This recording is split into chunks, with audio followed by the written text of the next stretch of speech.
ইস চামড়া টাকা মনে গোটাই গেছে রে। চিটিং করতা है तू।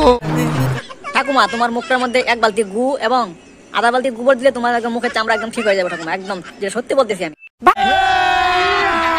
अभी मजा आएगा ना भिड़ो।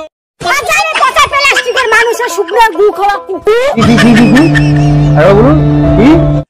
তুই তো একটা ঘোর চুল্লু মাথা।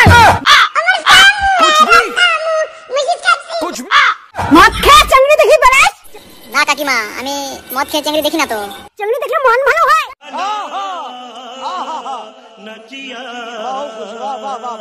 চাংড়িগুলোতে তো আর কোনোদিন হাগাগু পরিষ্কার আসে নাই। আগাগু পরিষ্কার করে নাই কাকিমা, কিন্তু পাতা দিয়ে মুছে ফেলছে পুটকিটারে। আজকালকার চাংড়িগুলো জিসপাল পড়িয়ে কমর ঢুলি হাঁটে। তাই নাকি? কি বলে? কমর ঢুলি হাঁটে। তো মহা মুশকিল ভাই, এ তো তোমরা দেখছি 7-8 জনকে নিয়ে এসে আমার প্রত্যেকটা মিটিং এ ডিস্টার্ব করছো। ও দিদি গো, ও দিদি তুমি রাগ কইরো না, দিদি তুমি রাগ কইরো না। আর বলা কিসের চিকনি চামড়ি। এই বসুন তো, বসুন, আপনারা সব জায়গায় গিয়ে এরকম করেন, বসুন। আমি আনছি মাইঙ্গে, ওনারা দেবো ভাইঙ্গে। আপনার বক্তব্য থাকলে আপনি কাগজে লিখে দেবেন। আর বলে পাতলিকে কামড়, কামড় হচ্ছে মোটা, আর বলে পাতলিকে কামড়। তো দারুণ সুগন্ধ বেরোচ্ছে রে, মুহি লাগাইলে যে কি হবে নে রে।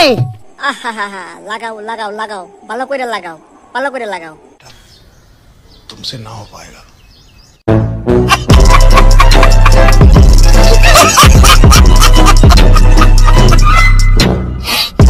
তো বন্ধুরা, এমন ধরনের কমেডি ভিডিও তোমাদের কেমন লাগে অবশ্যই কমেন্টে জানাবে, এবং এমন ধরনের কমেডি ভিডিও আরো পাওয়ার জন্য চ্যানেলটিকে সাবস্ক্রাইব করতে ভুলবে না। চ্যানেলটিকে সাবস্ক্রাইব করে বেল আইকনটা অন করে দাও, কেননা এমন ধরনের ভিডিও আমি ডেইলি আপলোড করতে থাকি। তো বন্ধুরা চলো ভিডিওটা এখানেই শেষ করি, কাল মিলছি আর একটা নতুন ভিডিওর সাথে। ততক্ষণ টেক কেয়ার, বাই বাই।